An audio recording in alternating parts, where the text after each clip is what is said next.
हम लोग गीता ले रहे हैं, तो गीता एक ऐसा ग्रंथ है जो हमारी बुद्धि को पूरा खोलता है, हमें समझ देता है। भगवान ने इस सृष्टि को यज्ञ सहित उत्पन्न किया। यज्ञ करने से ही सृष्टि जो है वो ठीक चलती है। अगर हमारे जीवन में यज्ञ ना हो, अब यज्ञ जो है वो दो तरह से हम समझ सकते हैं। एक तो अपने कर्तव्य को, जो भी हमें कर्तव्य मिला है उसको ठीक प्रकार से करना, और एक यज्ञ है दूसरों के हित के लिए जीना। ये दोनों यज्ञ में आ जाते हैं। और एक वो जो लोगों में मतलब सब जगह प्रचलित है कि वो हवन करो, अग्नि में सामग्री बांटो, वो भी यज्ञ है पर वो बहुत सीमित है। पर कर्तव्य कर्म करना, सबके हित के लिए जीना, ये बहुत विराट यज्ञ है। तो आइए हम इसको समझते हैं। ये हमारा गीता का 3 अध्याय का 10वां और 11वां श्लोक है। प्रजापति ब्रह्मा ने सृष्टि के आदि काल में कर्तव्य कर्मों के विधान सहित प्रजा की रचना करके उनसे प्रधानतः मनुष्यों से कहा कि तुम लोग इस कर्तव्य द्वारा सबकी वृद्धि करो, और कर्तव्य रूप यज्ञ से तुम लोगों को कर्तव्य पालन की आवश्यक सामग्री प्रदान करने वाला हो। इसके द्वारा तुम देवताओं को उन्नत करो और फिर देवता लोग तुम लोगों को उन्नत करें। एक दूसरों को उन्नत करते हुए तुम परम कल्याण को प्राप्त हो जाओ। अब भगवान कह रहे हैं कि भगवान ने प्रजापति ब्रह्मा जी को आज्ञा दी कि तुम इस सृष्टि की रचना करो, और ने कहा यज्ञ द्वारा, यज्ञ करोगे तो देवता तुम्हारी उन्नति करेंगे और फिर सबकी उन्नति होगी। अब आइए इसको समझते हैं कि सबसे पहले तो देखिए 24 तत्व थे। 24 तत्व आप सब जानते हैं। 5 महाभूत, पृथ्वी जल वायु अग्नि आकाश, 5 तत्व हो गए। फिर 10 इंद्रियां 15, फिर 5 विषय 20, और मन बुद्धि चित्त अहंकार, ये 24 तत्व है। तो ये आपस में जुड़ नहीं रहे थे, तो भगवान ने इनमें प्रवेश किया तो ये आपस में सब जुड़ गए। तो उनसे एक अंडज बन गया। उस अंडज, जब अंडज फूटा तो उसमें से विराट पुरुष निकला। सृष्टि की उत्पत्ति में ये बताया जाता है, फिर उसमें से विराट पुरुष निकला। अब विराट पुरुष की नाभि में से कमल निकला। उस कमल पे ब्रह्मा जी बैठे हुए थे। तब उनको समझ में नहीं आया, मतलब एक ऐसे लंबी सी डंडी थी, उस पर कमल था, उस पर ब्रह्मा जी बैठे हुए थे। अब उनको समझ में नहीं आया मैं कहाँ से उत्पन्न हुआ हूँ, मैं कौन हूँ, मैं क्या हूँ। तो उनको आवाज़ सुनाई दी, तप तप तप। तो उन्होंने तप किया, 100 साल तप किया। फिर उसके बाद 1000 साल और तप किया।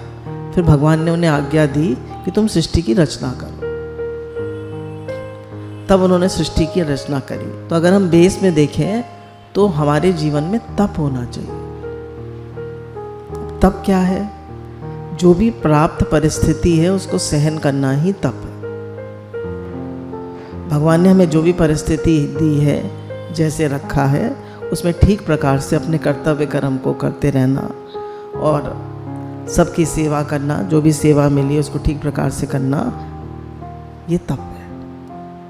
अब देखिए, कोई तप करने हम जंगल में तो जाएंगे नहीं कि बैठ के ध्यान लगाएं या ये करें वो करें। गुरु ने कहा जहाँ भगवान ने तुम्हें रखा है, जैसा शरीर दिया है, जैसी परिस्थिति है, उसमें ही प्रसन्न रहते हुए अपने कर्तव्य कर्म को करो। यही तप है। और सहन करो। आजकल कोई सहन नहीं करना चाहता। करना चाहता है कोई सहन?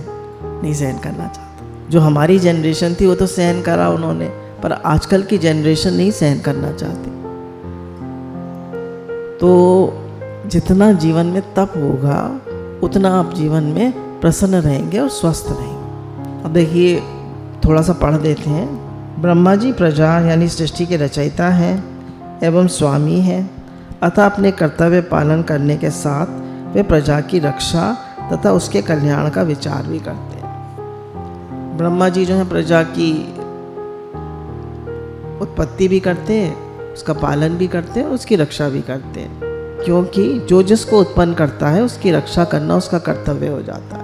अब माता पिता से बच्चे उत्पन्न होते हैं तो माता पिता का कर्तव्य बनता है कि वो उनका लालन पालन करें। ब्रह्मा जी की प्रजा रचना करते उसकी रक्षा में तत्पर रहते हैं तथा सदा उसके हित की बात सोचते हैं, इसलिए वे प्रजापति कहलाते हैं। ब्रह्मा जी प्रजापति क्यों कहलाते हैं? क्योंकि वो सबको उत्पन्न करते हैं, सबके हित की बात सोचते हैं और सबकी रक्षा करते हैं, इसलिए वो प्रजापति कहलाते हैं।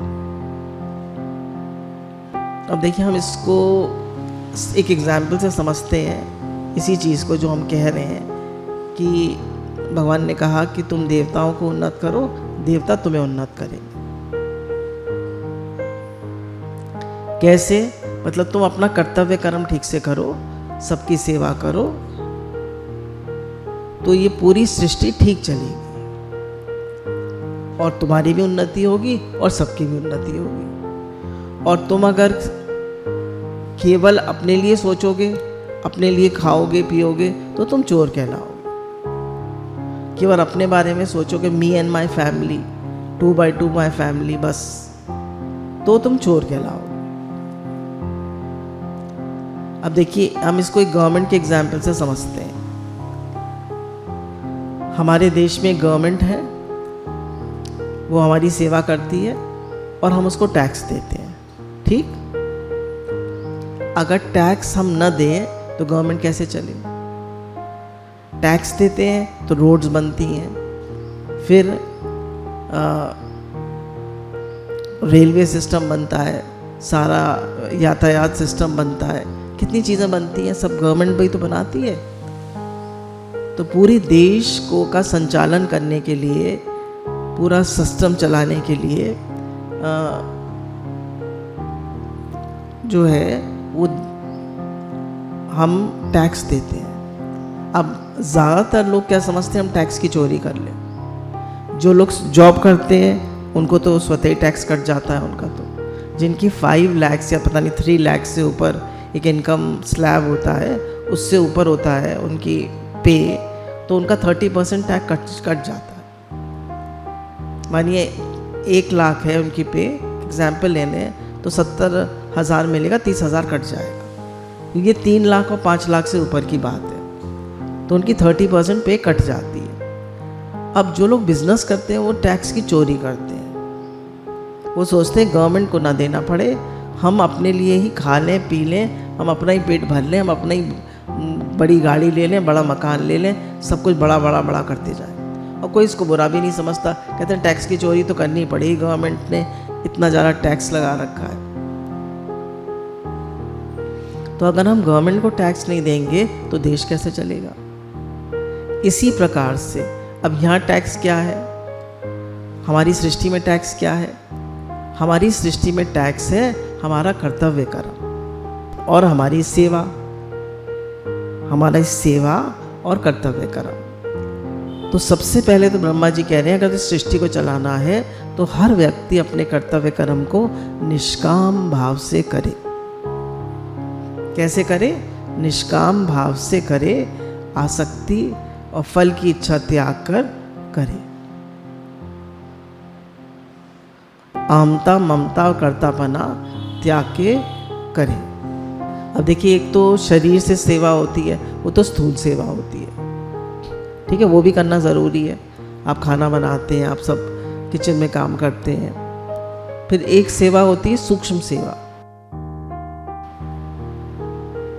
सूक्ष्म सेवा क्या होती है?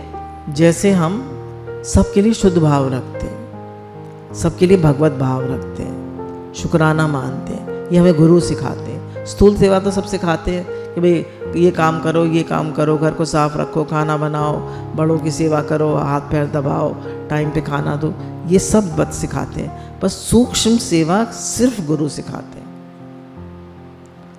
सबके लिए शुद्ध भाव रखो, भगवत भाव रखो, किसी को क्रिटिसाइज मत करो, किसी का बुरा मत समझो, किसी का बुरा मत करो, किसी का बुरा मत सोचो, किसी को बुरा मत समझो। तो ये कौन करता है? ये सिर्फ गुरु कराते हैं। ये सूक्ष्म सेवा। तो तन से, मन से कौन सी सेवा होती है? सूक्ष्म सेवा। तो गुरु कहते हैं कि सूक्ष्म सेवा स्थूल सेवा से भी ज़्यादा इम्पोर्टेंट है। अब स्थूल सेवा तो हम कर रहे हैं, पर हम सूक्ष्म सेवा कर रहे हैं, साथ में सूक्ष्म सेवा भी करनी है, क्योंकि we are all vibrational beings. हम केवल स्थूल शरीर नहीं है, हम वाइब्रेशन है। वाइब्रेशन भी तो है, उसी से तो मनुष्य बना है, पूरी सृष्टि में वाइब्रेशन है। ये पूरी पृथ्वी ओम का उच्चारण हो रहा है पूरी पृथ्वी पे। तो अगर हमारे भाव खराब होंगे, ठीक है, तो हम स्थूल सेवा तो कर रहे हैं, हम सास जो है की सेवा कर रहे हैं, बच्चों की भी सेवा कर रहे हैं, पति की भी कर रहे हैं। अरे मुझे सारे दिन काम करना पड़ता है, मुझे खटना बनना पड़ता है, मैं तो परेशान हो गई इनकी सेवा करते करते। अब देखिए, सेवा स्थूल रूप से तो हो रही है, पर सूक्ष्म रूप से। फिर उसके बाद सास की सेवा होती रहती है, और मैं तो करते करते थक गई, ये कब मरेगी कब, मतलब ऐसे गलत भाव तो नहीं बोलना चाहिए। मतलब मनुष्य जो है प्रेम से नहीं करता है अपने काम, उसका जो सूक्ष्म भाव है वो बढ़िया नहीं होता। तो सूक्ष्म सेवा गुरु करना सिखाते हैं। सबके लिए शुद्ध भाव रखो, भगवत भाव रखो, शुक्राना मानो। भगवान ने तुम्हें कितने दिया है, कितने अच्छे से रखा है। स्थूल सेवा के साथ साथ सूक्ष्म सेवा भी हमारा कर्तव्य है। ब्रह्मा जी कह रहे हैं ना, कर्तव्य कर्म करो, तो सूक्ष्म सेवा भी हमारा कर्तव्य है। अगर सूक्ष्म सेवा नहीं होगी तो हम कहते हैं हम सेवा कर तो रहे हैं, और कैसे करें, पर कोई हमें प्यार ही नहीं करता, कोई हमें अच्छा ही नहीं समझता, कोई हमें ये नहीं करता, कोई हमें वो नहीं करता। पर तुम्हारी सेवा के साथ साथ तुम्हारा भाव कैसा है, वो बहुत इंपॉर्टेंट है। हर जगह हमारा भाव बहुत शुद्ध होना चाहिए, भगवत भाव होना चाहिए, और खूब शुक्राना माने, खूब प्रेम का भाव रखें, भगवत भाव रखें। क्योंकि भगवान ने कहा वासुदेव सर्वम, जो वासुदेव सर्वम का भाव रखता है सो महात्मा अत्यंत दुर्लभ। अत्यंत दुर्लभ भगवान ने कहीं नहीं कहा, पर वो महात्मा सबसे दुर्लभ। गुरु हमें सिखाते हैं कि सबके लिए शुद्ध भाव रखो, भगवत भाव रखो, वासुदेव सर्वम का भाव रखो। अब देखिए, हमने समझा बात को गवर्नमेंट के एग्जाम्पल द्वारा। अब जैसे हमारे नेबरिंग कंट्रीज़ हैं, नाम ले लेते हैं, जैसे पाकिस्तान है, श्रीलंका है, तो इसमें क्या है, ना तो लोग टैक्स दे रहे हैं और ना ही गवर्नमेंट। जब देखिए, दो तरह से होता है ना, लोगों ने तो टैक्स दे दिया पर मिनिस्टर लोग खा गए। ठीक, गवर्नमेंट ने तो टैक्स दे दिया, मिनिस्टर लोग खा गए। या लोग भी टैक्स नहीं दे रहे हैं और मिनिस्टर भी खाए जा रहे हैं जो थोड़ा बहुत मिल रहा है। अब क्या होगा, अब क्या होगा, देश चलेगा, देश का बट्टा बैठ जाए। तो ऐसे ही है कि ये पूरी प्रकृति में यज्ञ ही यज्ञ है। गुरु कहते हैं देना रूप क्रिया ही यज्ञ है। एक तो देना रूप क्रिया यज्ञ है, और एक कर्तव्य का पालन करना यज्ञ है। एक अपने कर्तव्य को ठीक प्रकार से करना, जो भी हमें प्राणी घर में मिले, माता पिता बच्चे पति पत्नी, तो उन सब की सेवा करना ये यज्ञ है। अब मानिए हमारी सब सेवाएं शरीर की अब खत्म हो गई, अब इतनी सेवाएं नहीं रही, तो अब हमारे लिए क्या कर्तव्य है कि हम भजन करें, और हमें सत्संग का दायरा मिला है तो सत्संग करें। ये हमारा कर्तव्य कर्म हो गया। अब देखिए, इस चीज़ को और एक तरह से समझते हैं, जो पिंडे सो ब्रह्मांडे। अब ये शरीर जो है, बोले जो पिंड में होता है वही ब्रह्मांड में होता है। अब ये पिंड शरीर है, तो जैसा इसमें है, ये पूरा पिंड जो है वह ब्रह्मांड ही है। कैसे, देखिए, इसमें करोड़ों करोड़ों हजारों हजारों सेल हैं, 3 बिलियन सेल्स हैं, और 3 बिलियन प्राणी इस जगत में। तो एक एक सेल अपना काम ठीक से करे, अगर नहीं करेगा तो बीमार हो जाए। ठीक टाइम पे एक्सरसाइज करे, ठीक टाइम पे खाना दे, और सही खाना दे। अब डायबिटीज़ है, मीठा खाया जा रहा है, तला भुना खाया जा रहा है, क्या हाल होगा। तो ठीक टाइम से खाना दे, ठीक टाइम से उसको वॉकिंग, प्राणायाम सब देना पड़ेगा, नहीं देना पड़ेगा? नहीं देंगे तो क्या होगा? ये पिंड है ना, इसमें हजारों सेल्स हैं, बिलियंस ऑफ सेल, हर सेल अपना ठीक काम कर रहा है। तो ऐसे ही एक एक प्राणी अगर अपना काम ठीक से नहीं करेगा तो पूरा जो सिस्टम है वो बिगड़ जाएगा।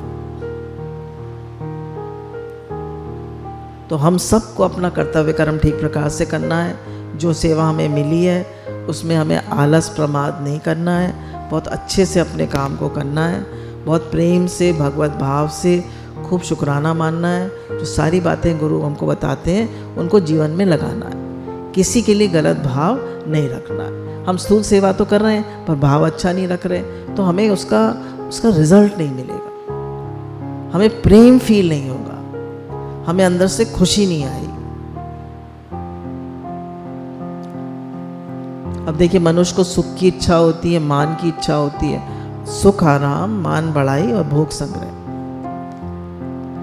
ये क्या है? अब यज्ञ में देना ही देना है, लेना नहीं है। यज्ञ का कॉन्सेप्ट क्या है? देना ही देना है, लेना नहीं। अब देना क्या है? चेतनता, और लेना क्या है? जड़ता। अब आप हम तो हमारा तो ये है कि हमें सुख आराम भी चाहिए, मान बढ़ाई भी चाहिए, भोग संग्रह भी चाहिए और सब कुछ चाहिए। तो अब हमारा यज्ञ ठीक से चलेगा? बोलिए, नहीं चलेगा। हमें तो सेवा करनी है, हमें अपने लिए कुछ नहीं चाहिए। अब आप सेवा करेंगे तो प्रकृति, भगवान ने कहा तुम लोगों को इच्छित भोग दोगे तो वो तुम्हें लौट के देंगे। अगर आप सेवा करेंगे तो ये प्रकृति का नियम है कि आपको लौट के जरूर मिलेगा। ऐसा हो ही नहीं सकता कि प्रकृति आपको नहीं दे, ये प्रकृति का नियम है। कोई निष्काम भाव से सेवा कर रहा है तो प्रकृति उसको जरूर देगी।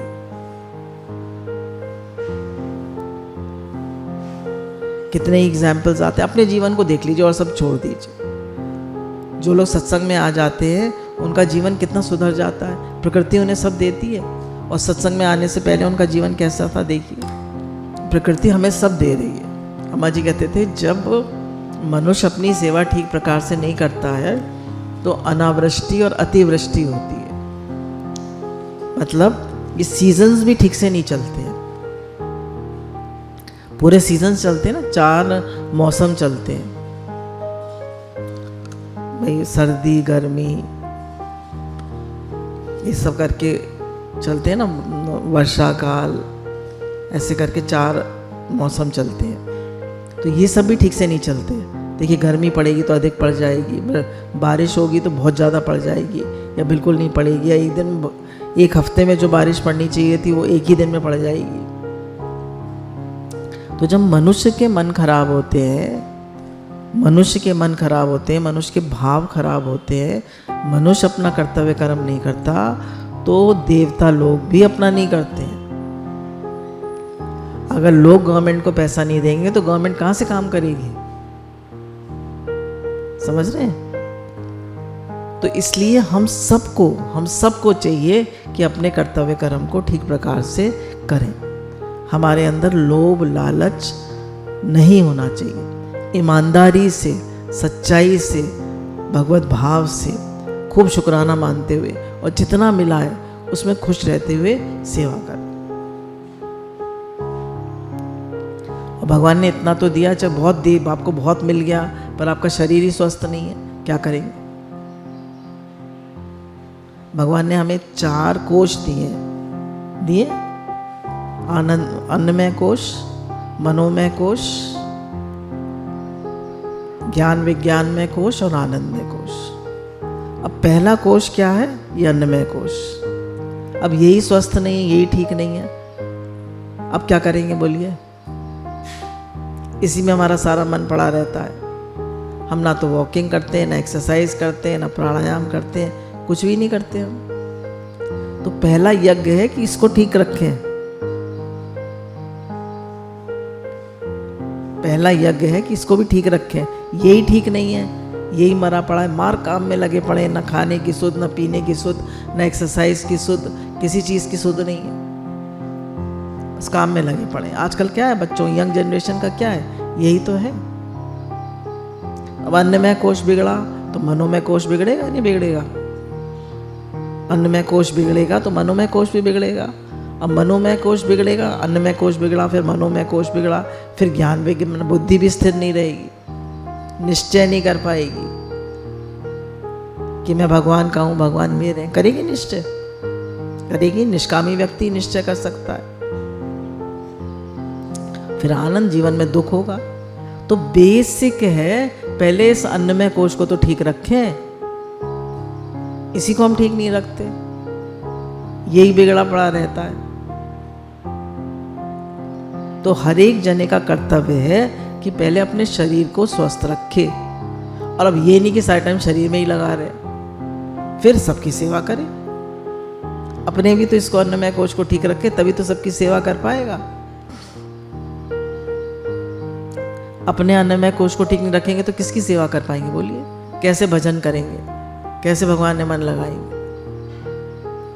नहीं कर पाएंगे कुछ भी। इसको ठीक रखें, इसको स्वस्थ रखें। अब देखिए एक चीज और समझते हैं जो हम लोग इस चीज को नहीं समझ पाते। एक नया कॉन्सेप्ट निकला है, सस्टेनेबिलिटी। मतलब अब हमारी पृथ्वी जो है वो लंबे समय तक चले तो उसके लिए लॉ ऑफ सस्टेनेबिलिटी, या लॉ ऑफ क्या, खाली एक कॉन्सेप्ट है, लॉ सस्टेनेबिलिटी।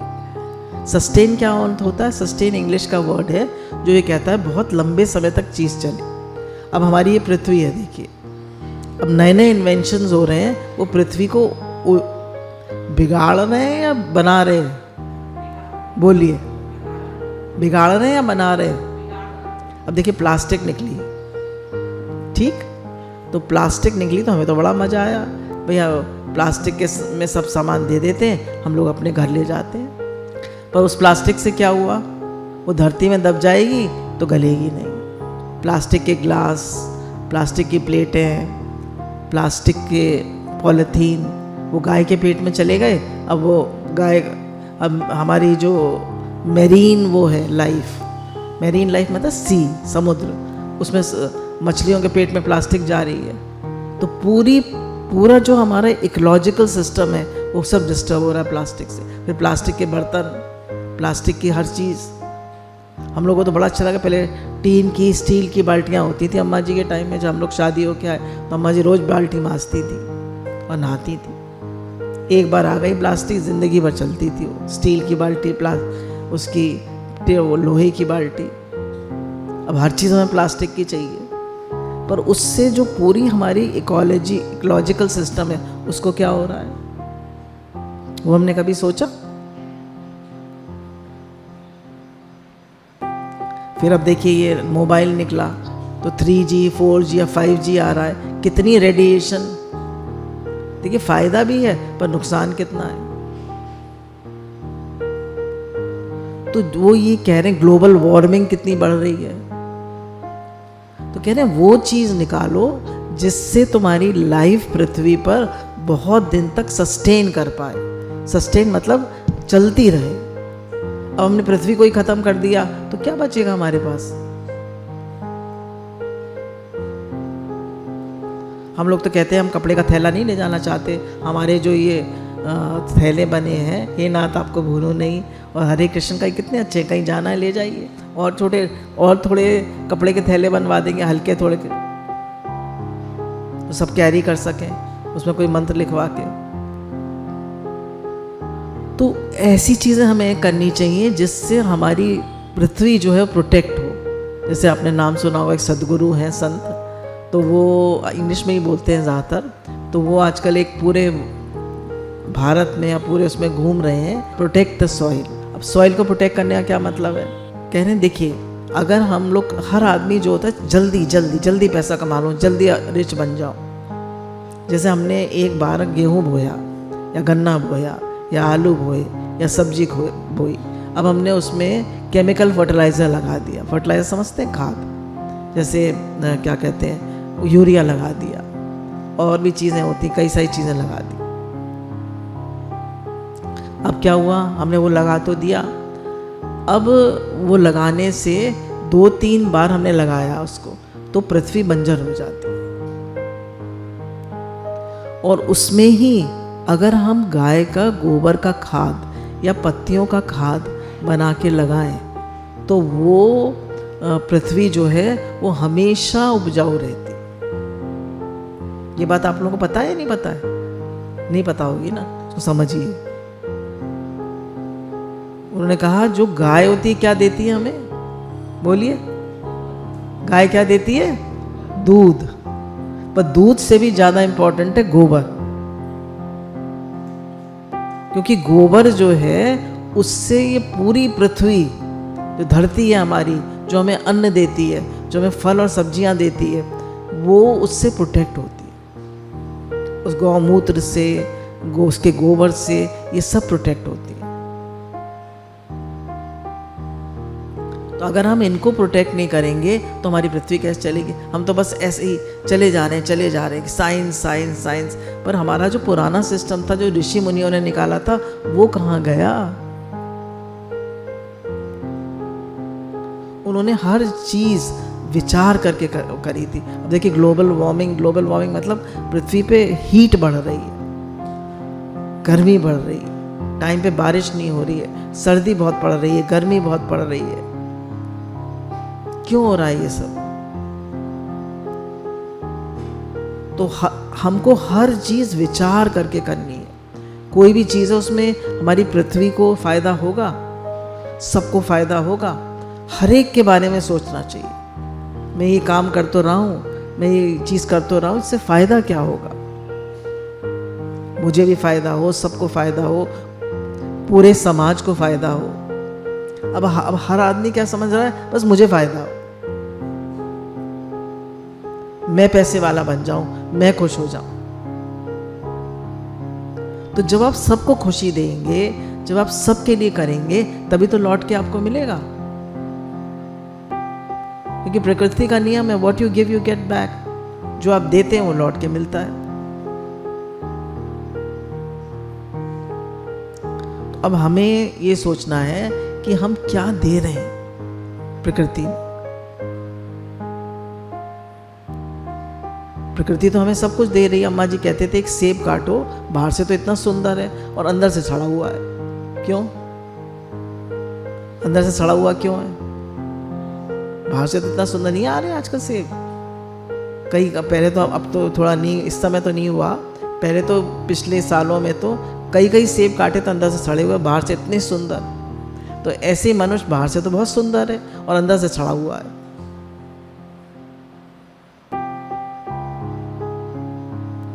अंदर से सड़ा हुआ है मतलब बाहर से तो बहुत अच्छे कपड़े पहने हैं, देखने में भी सुंदर है, कोई फेशियल वेशियल करा के, मेकअप वेकअप करके बहुत सुंदर लग रहा है, कपड़े भी अच्छे पहने, बहुत अच्छा लग रहा है, पर अंदर से उसके भाव कैसे हैं?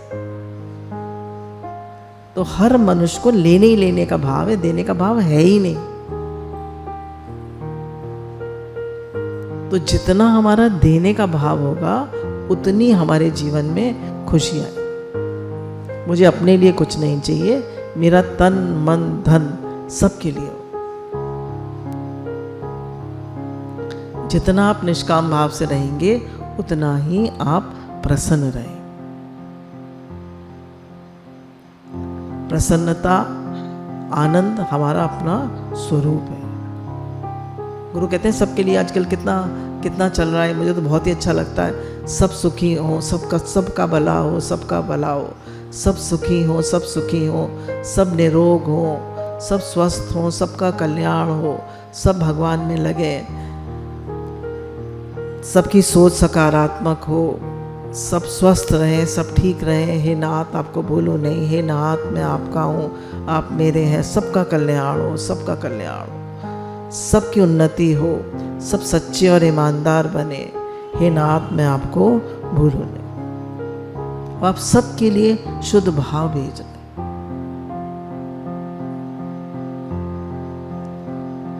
हर एक के लिए शुद्ध भाव भेजिए। तो आप शुद्ध भाव भेजेंगे और सबके लिए, सबको ब्लेस करेंगे, तो लौट के आपको मिलेगा नहीं मिलेगा? मिलेगा। अब देखिए थोड़ा सा पढ़ देते हैं। जैसे वृक्ष लता आदि स्वाभाविक ही फूल फल लगते हैं, परंतु यदि उन्हें खाद और पानी नहीं दिया जाए तो उनमें फल फूल विशेषता से लगते नहीं। ऐसे यजन पूजन से देवताओं की पुष्टि होती है, जिससे देवताओं के काम विशेष न्यायप्रद होते हैं।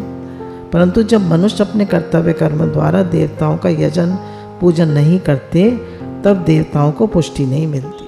कह रहे मनुष्य देवताओं की पुष्टि कैसे करता है, यजन पूजन कैसे करता है? अपने कर्मों से। कैसे यजन पूजन करता है? अपने कर्मों से, जिससे उनमें अपने कर्तव्य पालन करने में कमी आ जाती है। उनके कर्तव्य पालन में कमी आने से ही संसार में विलंब अर्थात अनावृष्टि अतिवृष्टि होती है। अतिवृष्टि होती है जब हम अपना काम ठीक से नहीं करते, तभी जगत की पूरी सिस्टम बिगड़ता है। पूरा हमारा इकोलॉजिकल सिस्टम जो है वो बिगड़ जाता है।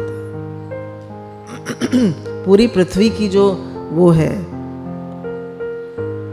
मतलब उसका जो संचालन तो भगवान कर रहे हैं, तो वो बिगड़ जाता है तो सब कुछ बिगड़ जाता है। तो मनुष्य अपने कर्तव्य को ठीक से करे। अब देखिए हमको गुरु बार बार बता रहे हैं हमारे दो ही कर्तव्य हैं, एक भगवान को याद करना और एक सेवा करना। अब सेवा में पहले आ जाता है जो यंग लोग हैं। अब देखिए यहाँ दो डिवीजन हम कर देते हैं। एक तो वो लोग हैं जो 50 साल से नीचे के यंग हैं, 25 साल 40 साल के हैं, उनके बच्चे छोटे हैं, तो उनका काम है कि वो पहले घर को देखें, सत्संग सुने और पहले अपने घर को देखें, बच्चों को देखें, उनको देखें। क्योंकि अगर वो निगलेक्ट होंगे तो फिर वो सब कुछ बिगड़ जाए। हम भी जब यंग थे तो क्या करते थे, सत्संग सुनते थे अम्मा जी के साथ और वो क्या कहते हैं घर परिवार को देखते थे और साथ में सत्संग का भी काम करें, पर उनको निगलेक्ट ना करें। समझ रहे हैं आप? उनको निगलेक्ट ना करें, क्योंकि उनको निगलेक्ट करेंगे तो आप ब्रह्मा जी के हिसाब से या सृष्टि चक्र के हिसाब से नहीं चलेंगे। उनका ठीक ठीक उनको टाइम पे खाना, टाइम पे पीना, उनकी पढ़ाई लिखाई सब ठीक से करिए। फिर जो 40 साल से ऊपर के हैं, 50 साल के करीब आ गए, उनके बच्चे बड़े हो गए, 10th पास कर गए, तो वो लोग क्या करें, वो लोग थोड़ा सत्संग में और ज़्यादा पार्टिसिपेट करें। अब वो 60 साल से ऊपर के हो गए, 65 साल के हो गए, 60 साल के, उनके बच्चों की भी शादी हो गई, अब बच्चों के भी बच्चे हो गए, अब तुम बच्चों के बच्चे देख रहे हो, वो गलत। भैया आप घर में है, आपके सामने सेवा है, बहू बीमार है तो आप कर दीजिए, पर अब आपका उतना उसमें इन्वॉल्वमेंट नहीं बनता। सही गलत, पर अब अभी भी हम उसी में लगे रहें तो अब हम भजन करें, क्योंकि अंत में हमारे क्या काम आएगा, भजन। और जो सेवा सामने आ जाए वो कर दें, पर ज़्यादा टाइम विचार करना चाहिए कि मनुष्य हमारा जीवन जा रहा है, समय जा रहा है, एक दिन राम नाम सत्य हो जाएगी, फिर मेरे क्या काम आएगा, क्या मेरे साथ जाएगा? भगवान का नाम, किए हुए अच्छे कर्म, वही तो साथ जाएंगे। हमने वो सब तो किया नहीं, हम तो केवल काम में लगे रहे। फिर बच्चों को खुश करो, घर गृहस्थी करो, अच्छा इससे हमें भी खुशी नहीं आई, उन्हें भी खुशी नहीं आई, वो हमारे पर डिपेंडेंट बन गए। जैसे एक शहर में सत्संग चल रहा था तो हमने कहा चलिए कुछ प्रेमियों को भेज दें, सब जगह जा रहे हैं प्रेमी लोग। तो पता किया तो पता चला वो तो अपने शहर में है ही नहीं, वो तो दूसरे बेटा जो है, बेटा कहीं और काम करता है, बहू कहीं और काम करती है, तो वो बहू के बच्चों को देख रही हैं और बहू नौकरी पे जाती है। और सत्संग भी छोड़ दिया उन्होंने, नया नया सत्संग शुरू हुआ था, सत्संग भी छोड़ दिया।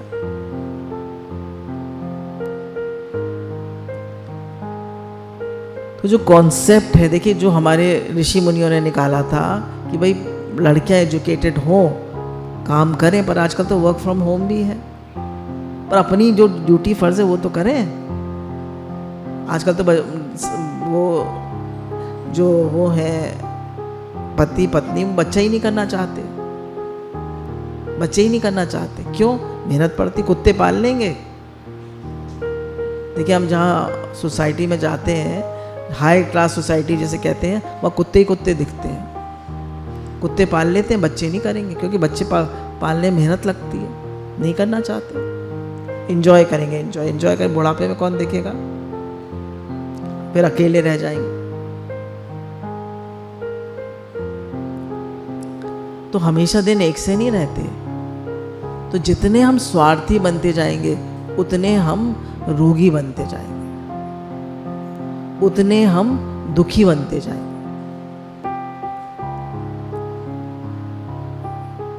और जितने हम निष्कामी होंगे, जितने हम निरिच्छा होंगे, निष्कामी मतलब वही निरिच्छा, हमको सबको सुख देने का भाव होगा तन मन धन से, उतने हम उन्नत होते जाएंगे। सत असत का विचार करने में असमर्थ पशु पक्षी वृक्ष आदि द्वारा स्वाभाविक परोपकार कर्तव्य पालन होता है।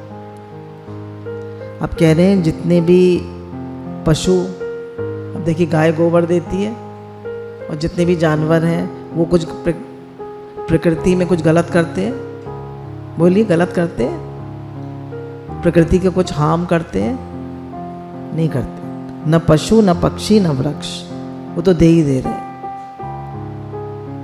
वृक्ष हमारा कुछ गलत करते, पशु पक्षी हमारा कुछ गलत करते, नहीं करते। वो स्वतः ही परोपकार कर रहे हैं। नदियाँ न पीवे कभी अपना जल, वृक्ष न खाए कभी अपना फल, अपने तन का मन का धन का दूजों को जो दे दान रे, वो सच्चा इंसान इस धरती का भगवान। किंतु मनुष्य तो भगवत कृपा से विशेष विवेक शक्ति मिली हुई है। पर मनुष्य को क्या मिला हुआ है? विवेक शक्ति। अतः यदि वे अपने विवेक को महत्व देकर अकर्तव्य न करे तो उसके द्वारा भी स्वाभाविक लोक हितार्थ कर्म हो सकते हैं। अब मनुष्य को क्या है? विवेक शक्ति मिली है। इनको तो विवेक शक्ति नहीं मिली, पशु पक्षियों को और सबको, इनको तो नहीं मिली, पर मनुष्य को मिली हुई है। तो कह रहे हैं अगर वो अपने विवेक का इस्तेमाल करके अहित न करे तो उसे स्वाभाविक ही हित होगा। जैसे किसी को बुरा ना समझे, किसी का बुरा ना करे, किसी को बुरा ना कहे, ऐसे करके बुराई ना करे। और कोई चीज़, अब हम लोग क्या करेंगे, अपने घर में झाड़ू लगाएंगे, कूड़ा सड़क पे फेंक देंगे। तारीफ भी नहीं कर रहे। गुरु भगवान ने क्या करा, यहाँ से और पूरे चौराहे तक पूरी सड़क साफ कर रखवाते हैं। उसको थोड़े पैसे दे देते हैं कि भैया पूरी सड़क नालियाँ सब साफ रखो। और यहाँ से लेके यहाँ तक पूरा अंधेरा था, कोई लाइट नहीं थी, और सब जगह लाइट लगवाई।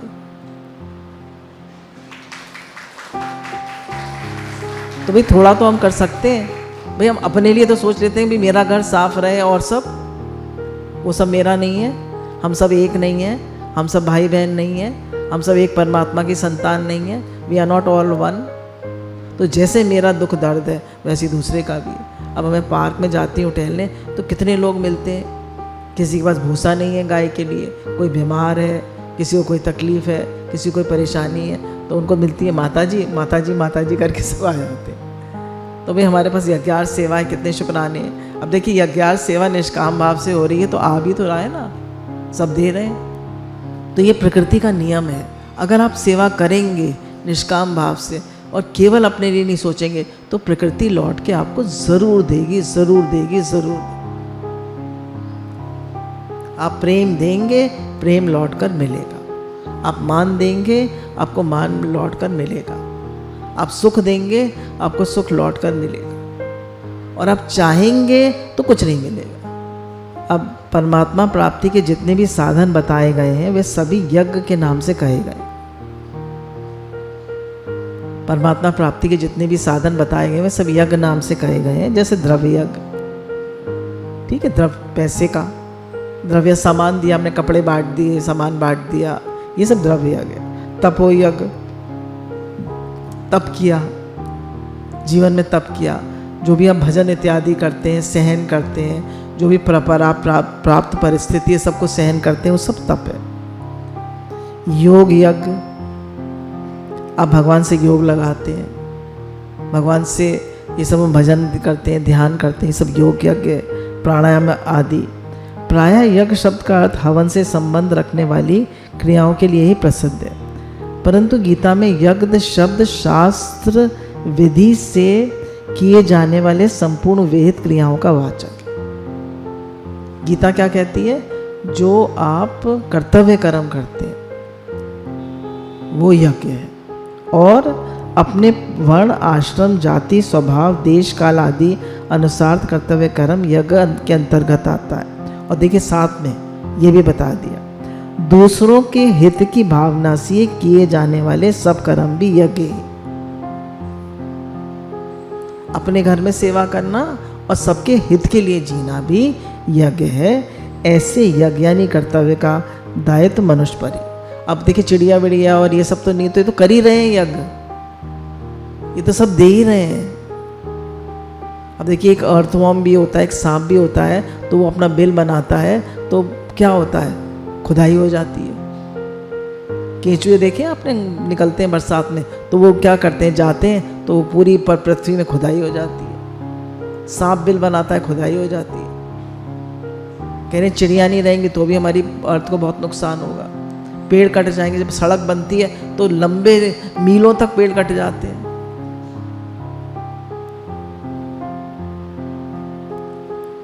तो कहीं ना कहीं हमको जैसे होता है ना लॉ ऑफ सस्टेनेबिलिटी, मतलब हमें ये भी देखना है कि हम पृथ्वी को सड़क तो बना रहे हैं, पर हम पृथ्वी की इकोलॉजी को तो डिस्टर्ब नहीं कर रहे, इकोलॉजिकल सिस्टम को तो डिस्टर्ब नहीं कर रहे, नेचर को तो डिस्टर्ब नहीं कर रहे।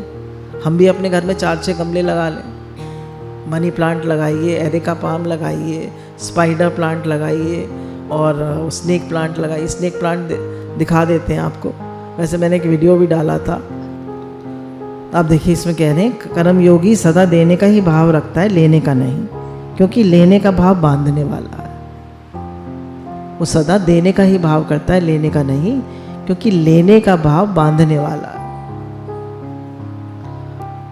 और लेने का भाव रखने से कल्याण प्राप्ति में बाधा लगने के साथ ही सांसारिक पदार्थों की प्राप्ति में भी बाधा उपस्थिति होती। कह रहे जब हम लेने का भाव रखते हैं तो हमें मिलता भी नहीं है, और हमारे लेने जो मिलना है हमें उसमें बाधा लगती है, और हमारा कल्याण भी नहीं होता। दोनों ही बातें, हमें मिलता भी कुछ नहीं है क्योंकि हम देना नहीं चाहते किसी को। देखिए जिसकी देने की नेचर नहीं है उसको आप कह दीजिए कि ये 20,000 रुपये हैं, आपको सबको सबके हित में लगा दीजिएगा। अब वो कंजूस होगा तो नहीं दे पाएगा, या समझदारी से नहीं देगा। तो कहने दोनों चीज़ों में बाधा लगती है, कल्याण प्राप्ति में भी और उसको कुछ मिलता भी नहीं। जैसे एग्जाम्पल बताते हैं, अगर जैसे किसी जॉब में ऐसा होता है कि फादर को मानिए 1.5 लाख पेंशन मिलती है, और तो मदर को, फादर नहीं रहेंगे तो मदर को मिलेगी 72, और अगर लड़की ने शादी नहीं करी तो उसको मिलेगी 36,000। तो अगर कोई सत्संग में लगा हुआ है और वो निष्काम भाव से लगा हुआ है तो उसको 36,000 मिल रहे हैं, वो कुछ नहीं कर रहा, वो सत्संग में लगा हुआ है निष्काम सेवा में, तो प्रकृति दे रही है ना उसे, क्योंकि उसे कुछ नहीं चाहिए। तो जब हमें कुछ नहीं चाहिए तो हमारा कल्याण भी होता है और प्रकृति भी हमें देती है। इसलिए संसार में लेने का भाव रखने वाले को कोई देना नहीं चाहता। संसार में लेने का भाव रखने वाले को कोई देना नहीं चाहता। इसलिए ब्रह्मा जी कहते हैं बिना कुछ चाहे निस्वार्थ भाव से कर्तव्य कर्म करने से ही मनुष्य अपनी उन्नति यानी कल्याण कर सकता है। मान, प्रेम, सुख सबको दो। हम मान चाहते हैं, हमें मिलता नहीं, सुख चाहते हैं, मिलता नहीं, प्रेम चाहते हैं, मिलता नहीं। हर एक आदमी इसीलिए तो दुखी है, क्योंकि हम देते नहीं। तो गुरु भगवान के शुक्राने हैं, गुरु भगवान को नमन है। तो ब्रह्मा जी हमें सिखा रहे हैं कि सृष्टि को मैंने यज्ञ सहित बनाया है। अगर तुम्हारे यज्ञ मतलब देना रूप क्रिया ही यज्ञ है, और अपने कर्म को निष्काम भाव से करना ही यज्ञ है। और सबसे बड़ा कर्तव्य मनुष्य का, सबसे बड़ा यज्ञ है भगवान को याद करना। भगवान को याद करना, गुरु का, भगवान का शुक्राना मानना सबसे बड़ा यज्ञ है। और उसके साथ साथ जो आपको कर्तव्य मिला है, और सब भूत हिते रता, सब के लिए जीना यज्ञ है। तो हमारे जीवन में ये यज्ञ होगा तो हम खुश रहेंगे, स्वस्थ रहेंगे, और हमारा कल्याण भी होगा। गुरु भगवान के अनंत अनंत शुक्र।